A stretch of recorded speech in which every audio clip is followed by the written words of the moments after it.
Welcome to the LEC podcast, a show about growing in connection with the earth and communities around us. Brought to you by the Living Earth Center in Mankato, Minnesota. I am your host and producer, Jacob Bases. Let's get growing. Update time. Thank you to everyone who donated on Give to the Max Day. Thanks to your generosity, we were able to raise $5,271. This type of contribution makes our work possible. Our final event of the year, our Winter Solstice celebration, will be taking place Thursday, December 21st at 6 p.m. Join us for a winter hike, warm beverages, and seasonal reflections. This event is free and open to the public. Donations are always encouraged. We will be gathering at the Big Red Barn, 170 Good Counsel Drive, Mankato, again at 6 p.m. Today we will be doing two segments. First with staff member Melissa Martensen, and second, we will be sharing our keynote speaker from the Earth Conference, Carolina Ortiz of Copal. For today's segment, I have with us Melissa Martensen, a staff member, the finance manager here at the Living Earth Center, to talk about her experience working at the Living Earth Center, what got her involved, and our upcoming Solstice event, as well as the history of that event. Melissa, if you could just introduce yourself and let us know how you came to be in this Living Earth family. Sure. So I'm Melissa Martensen. I am the finance manager here at Living Earth Center. And I've been involved with Living Earth Center since before it was Living Earth Center.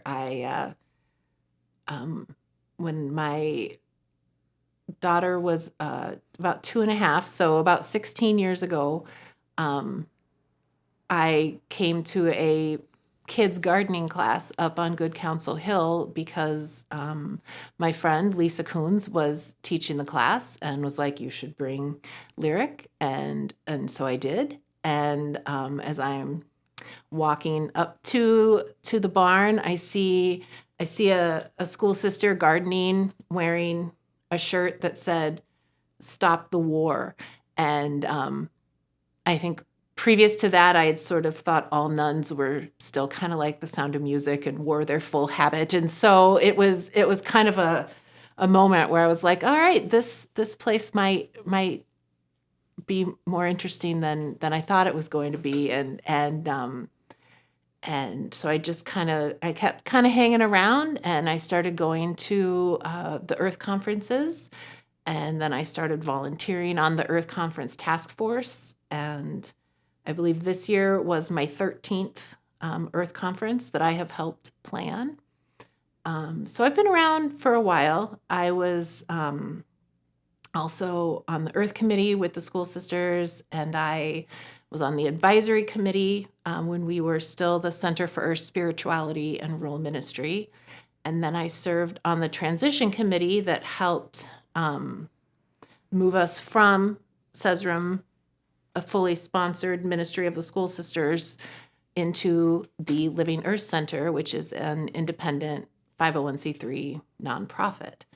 And then I was on the board for a while. I did social media communications while I was on the board, and then I became board treasurer. And then that sort of morphed into me taking on the role of finance manager. And that's relatively recent in terms of your involvement. It's been about almost 1 year of that, or just over a year? Just over a year. It was last July is when I became an official employee of Living Earth Center. Sure. And, one of the things that I think is really interesting about that change that you were talking about is when I've been in staff meetings and stuff here trying to figure out how to strategize to tell more people about this kind of thing, is there's always this kind of like, how do we roll some of these things forward? Because obviously this is a 501c3 and a secular organization now, but it's always like, how do we carry some of the values that started from that like this place was founded upon? Can you talk about that change and like what values still carry forward and what that means for the 501c3 now? Yeah, I think when people who don't know our history learn that we were started back in 1996 by a group of nuns, are usually surprised, I think is a fair thing to say. And I guess I feel they're surprised because they don't know those school sisters who started Sesrum. They were radical. They are radical women. They were very forward thinking as far as earth justice and social justice and how to combine those two things, and really pushing the envelope of what you would think of what Catholic nuns Sure. do, and I think that kind of ties in nicely to Solstice, in that this is a pagan holiday that has been hosted on Good Counsel Hill since we looked back in the files since 2005. So that's 18 years of pagan festivals being held on the grounds of a Catholic institution. And that was their own accord, right? That was 100%, yes, Sure. their own accord. And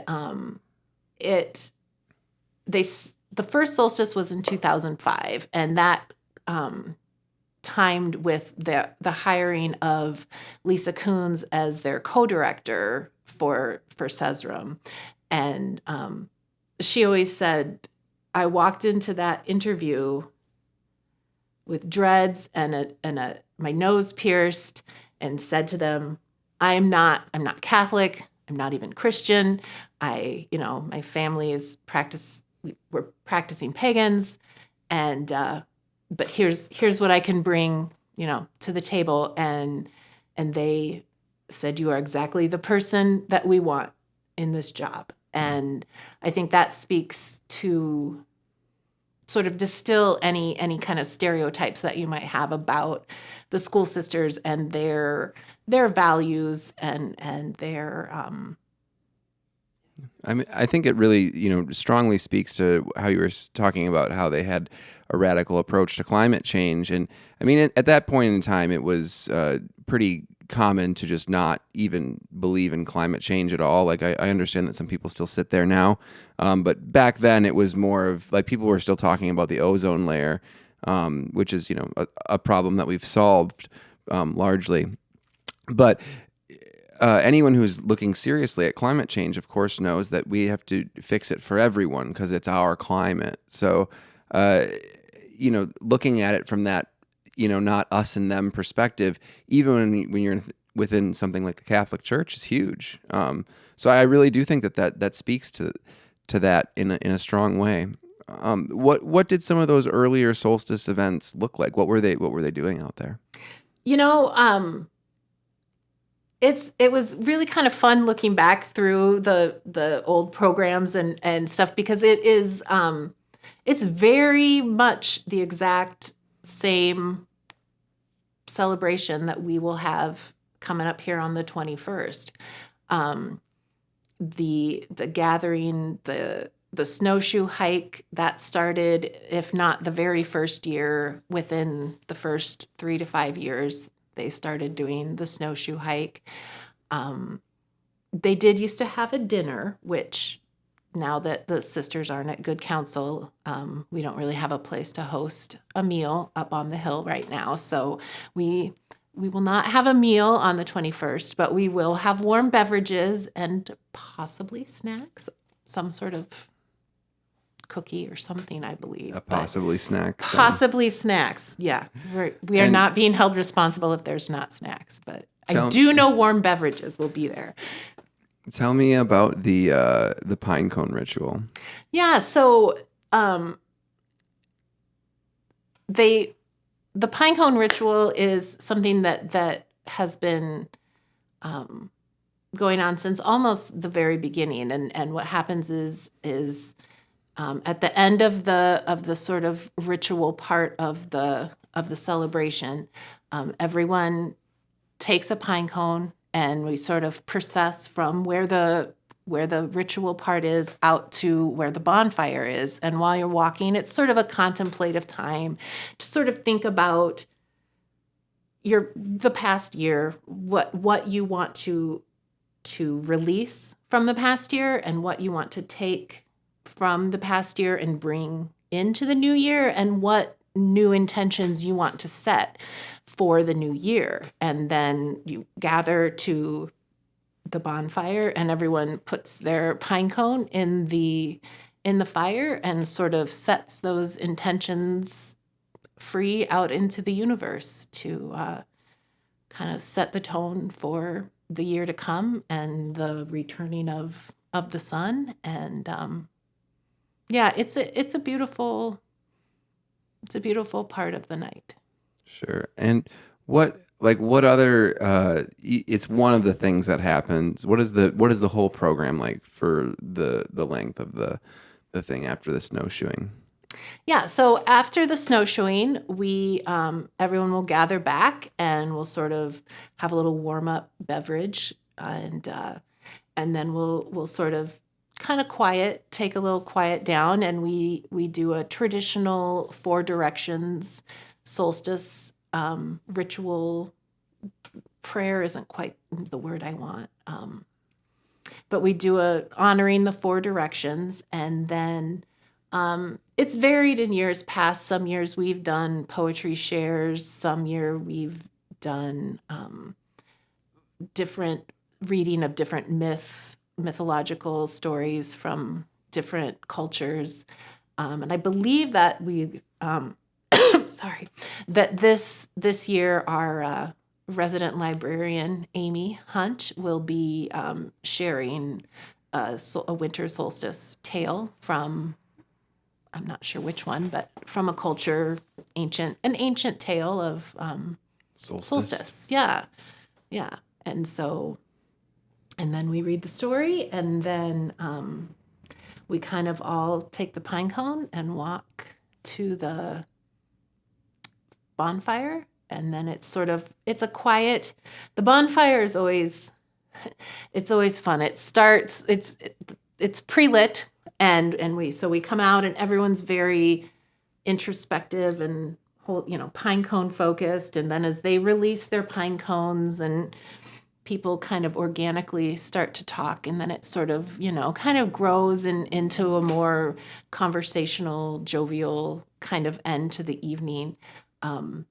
There was one year I remember we had a ton of snow, and the kids that were there built these snowmen that were a solid 7 to 9 feet tall, these 3 huge snowmen, and sticking pine branches in for arms. And so I don't know that we will have any snow this year for that. Yeah. But it always just sort of is a community time to sort of, visit with friends and then kind of go your separate ways. And I welcome holiday snow. It's I know. It seems to be the right time for me, at least. It certainly does.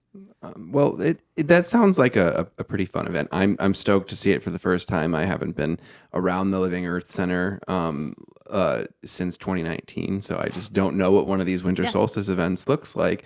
So I'm excited to check it out and see what that's like.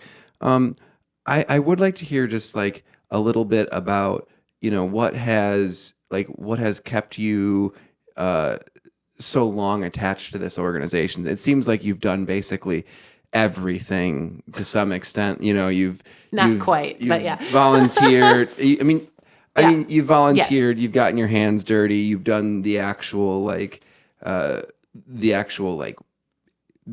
paid kind of like labor part, and the what has kept you.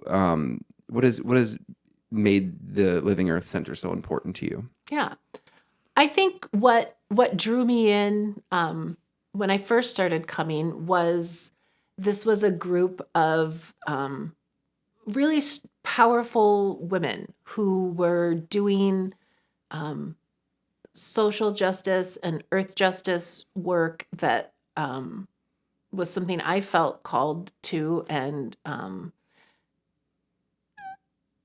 so I think that's what sort of drew me in. And then it really was those same women who really just kept me coming back. I mean, there's a strong community of people, and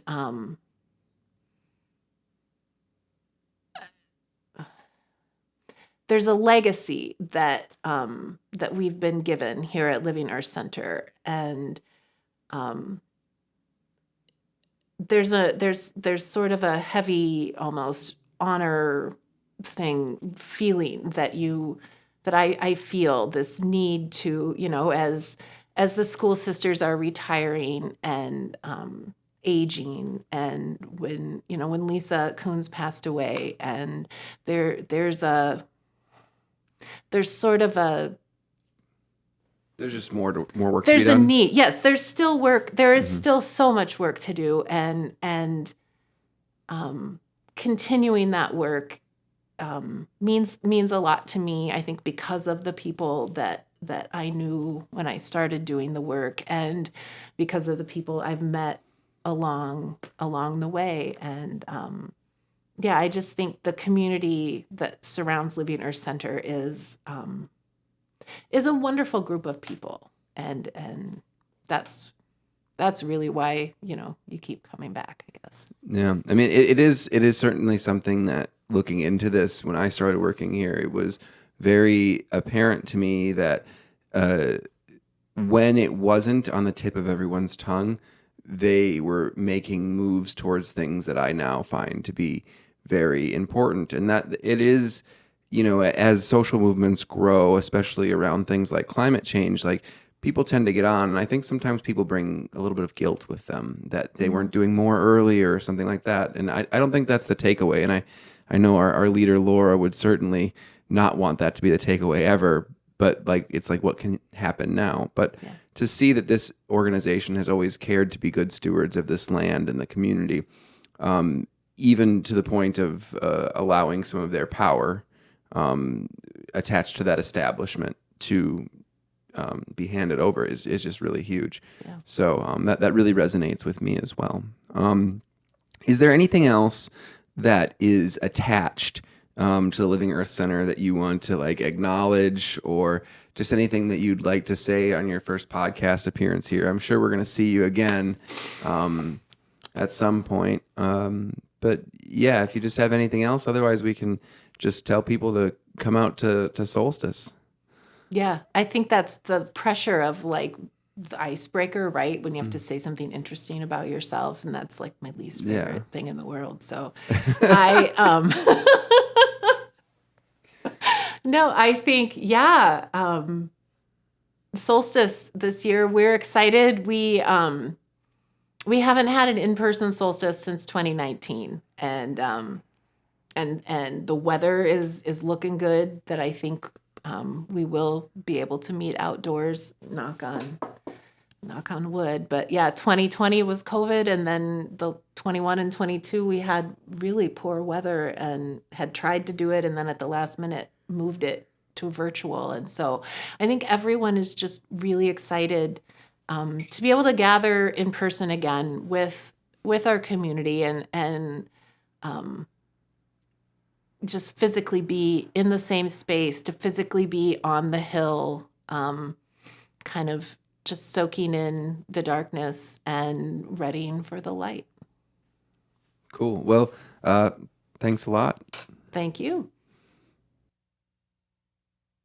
All right, for our second segment, I'm going to play the introduction our executive director gave during the conference, as well as the speech. This was recorded live at the Earth Conference on MNSU campus, November 4th, 2023. Carolina has been with Copal since its founding in 2018.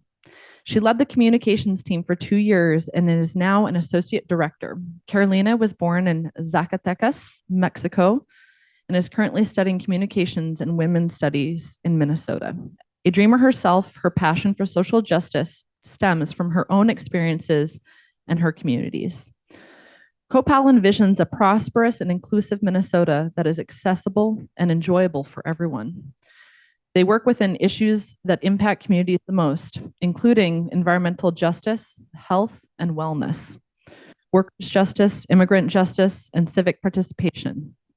By working together, they are building a movement of leaders who believe Every family in Minnesota deserves an opportunity to thrive.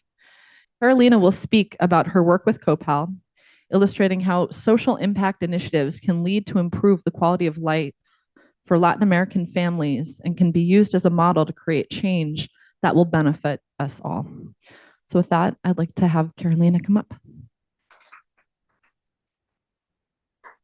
Good morning, everyone.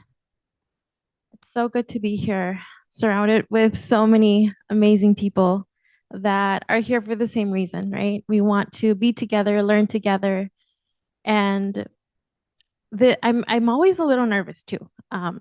Being keynote, that's just high pressure. It's also early. It's really early. But I do get nervous with this because I'm not going to be presenting to you a fancy PowerPoint or anything out of this world, but I'm really here to share with you a little piece of me, a little piece of who I am and my life experiences that have brought me in front of you all today. So to begin, I do want to just share the first, well, my fancy power slides are actually pictures, which I think I think you'll enjoy. But this, and by the way, Zacatecas is not, can everybody try with me? Zacatecas, Zacatecas. That's not easy. So great job. This is where I was born. I was born in Zacatecas, Mexico. And they always say that it looks like a little walking man with a backpack. I don't know if you can see it, but we're right in the middle, right in the middle. And this little crazy girl is me. And as you can see, I've always been really stylish with my cool shades, always pretending to be really cool. But the biggest reason why I included this slide is, what's the color that pops the most? Red, right?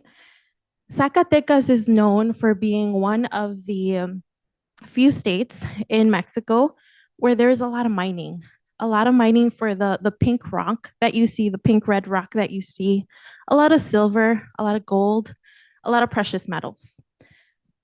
If you scroll to the other one, thinking. So because it's so rich, there's been a lot happening, right? And one of the biggest projects that happen in Zacatecas is the mining projects. I share that because being born in Zacatecas, and actually before I even go there, can everybody who is a mom or dad raise your hand? Okay.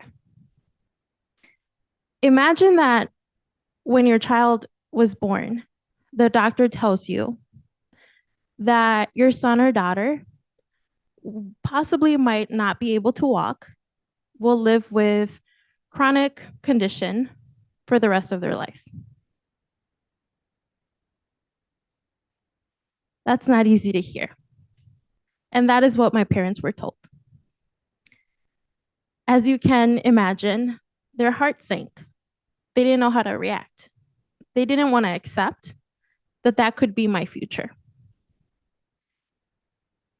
The reason why I was born with a lot of health conditions was because the home in Zacatecas, where I was born, was a mile away from an open mining project. Not only was I born ill, but my parents were also suffering the health conditions of living so close to a mining project. And my dad was actually one of the people that were recruited to work in one of those mining projects. Zacatecas was actually the very first state where open mining started happening. And many of the towns, including mine, were displaced because of all the major projects. I was born in 1992, so just a few years ago. And this is still an issue that is happening today. Many families are displaced. That causes internal migration, and similar to my parents, external migration. When there's no other possibility, you have to go, right, and find opportunities. And that was the decision that my parents had to make. They left their family, their language, their culture. They left everything behind because they did not want to accept that my future was going to be a bad future, that I wouldn't have good health, that I wouldn't have good opportunities. They didn't want to accept that. And they wanted to find answers. They wanted to find solutions. They came to Minnesota, and when my parents came here, I was only 2 years old. So I was still a cool little girl with cool shades. But when they got here, they faced other battles. You could take one more slide. One, we were undocumented. So being undocumented is a whole nother challenge of its own, but it was a challenge to even get health access. We came to live in Minneapolis, and even when I did get access to healthcare, I did get access to some sort of support, my health was not improving. My asthma actually got worse. I was still having a lot of, I was on medication nonstop. And we just could not connect the dots of what, like, we were in a new home, we were getting the proper healthcare. What was happening? What was going wrong? Well, we were living near 3 of the biggest polluters in this country, in Minneapolis. The image here, does anybody know what this is?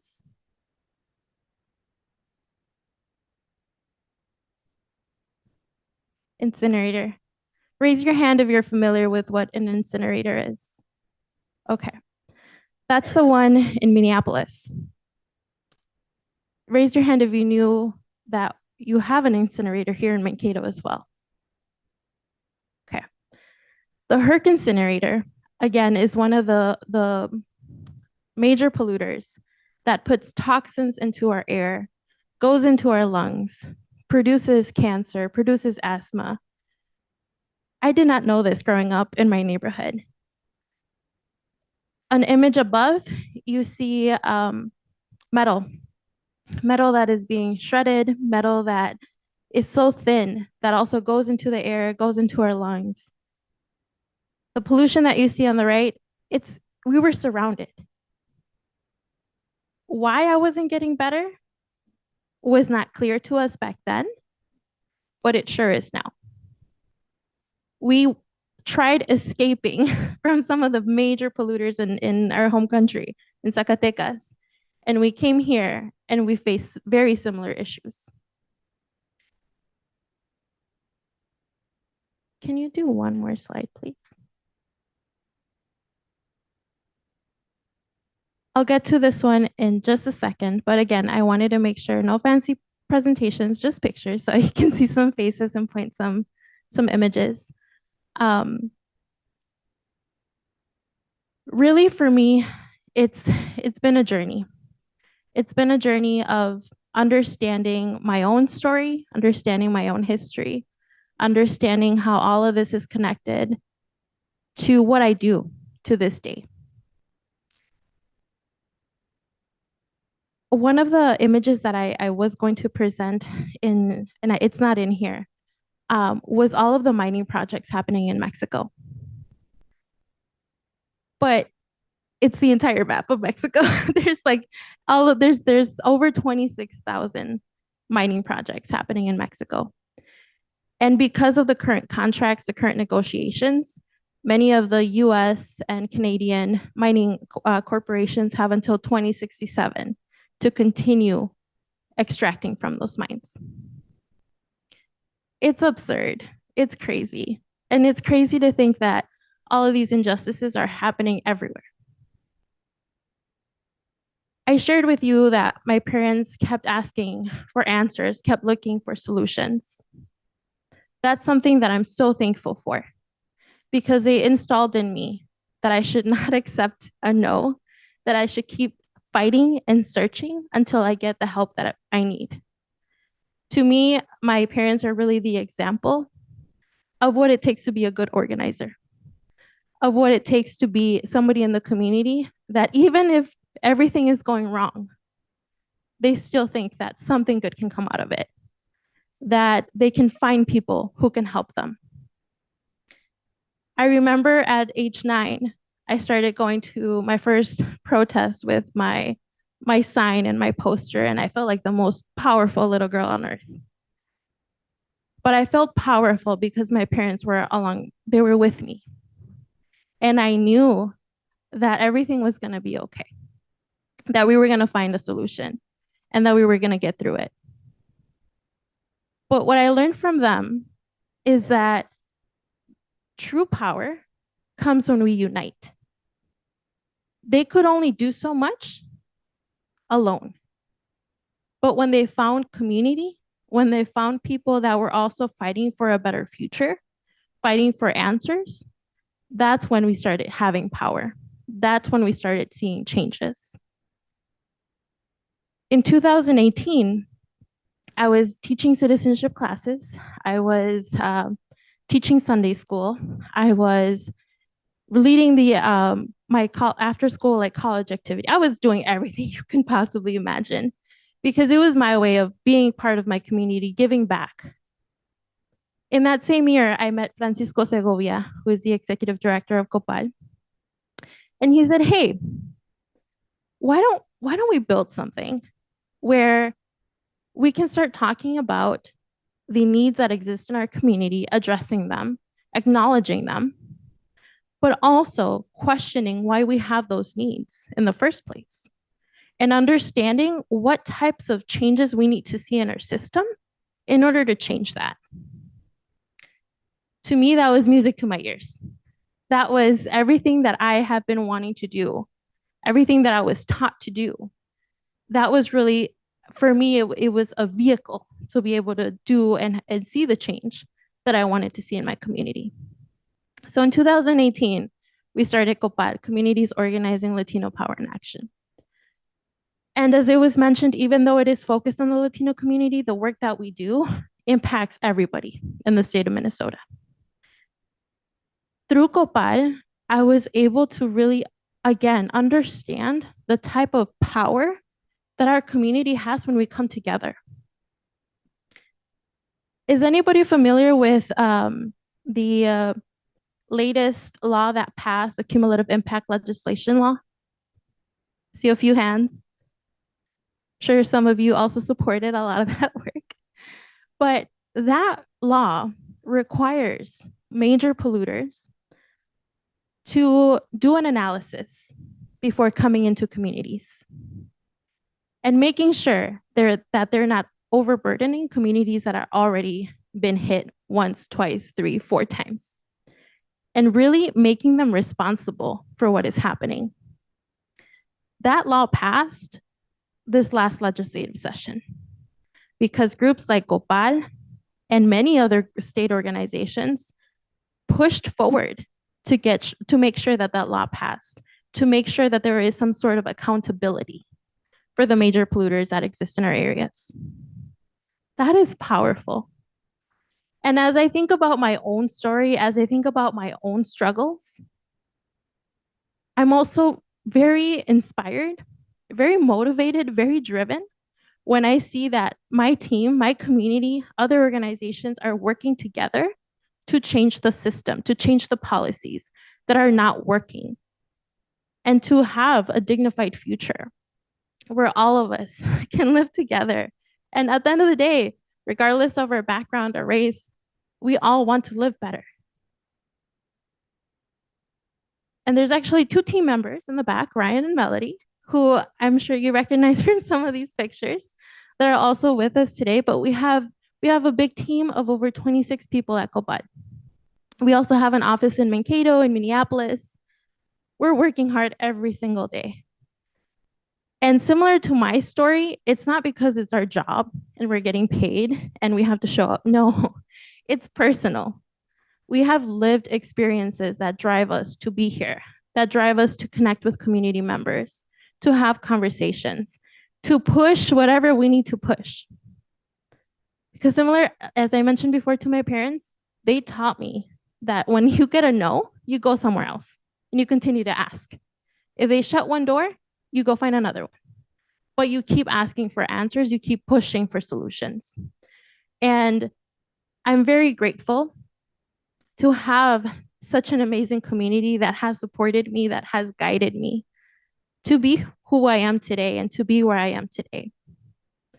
But as I was thinking about this presentation and what I could possibly say or how I could possibly answer the big question, how do we bridge the divide? It's really sharing our stories, learning to hear each other, understanding that everybody wants and deserves a better life.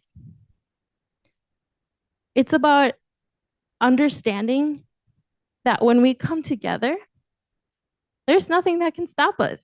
We can get stuff done. And as gloomy, as intense as I'm sure everybody has seen in the news, there's so many devastating things. If we think about environmental justice, it feels so heavy. But it feels less heavy when you're surrounded with people that can carry the weight with you. It feels less heavy and it feels like you can do something when you have a community that is working towards the same goal. So again, as I share a little bit more about me, I think it's important to understand that nothing is going to get done unless, and I think there's some really awesome quotes on the table. So if you have not read them, thank you for that. They're awesome. Check them out because it's true. We really do have to work together. We have to have these conversations. And I know I'm going to get the timer on time soon. But before we do that, and most importantly, make sure to give me a 5 on these, first of all. Put 5 on all checklist. But I'm really excited to be here. I always do get really nervous because it is my story, but I do believe that through these conversations is really where we can see change happening and where we can find areas where we can collaborate and work together and understand our humanity. Thanks for listening. We hope you enjoyed, and if you haven't already, please subscribe. If you find yourself in alignment with our mission and values, the Living Earth Center is a 501c3 nonprofit. Consider donating. You can find more information at livingearthcentermn.org.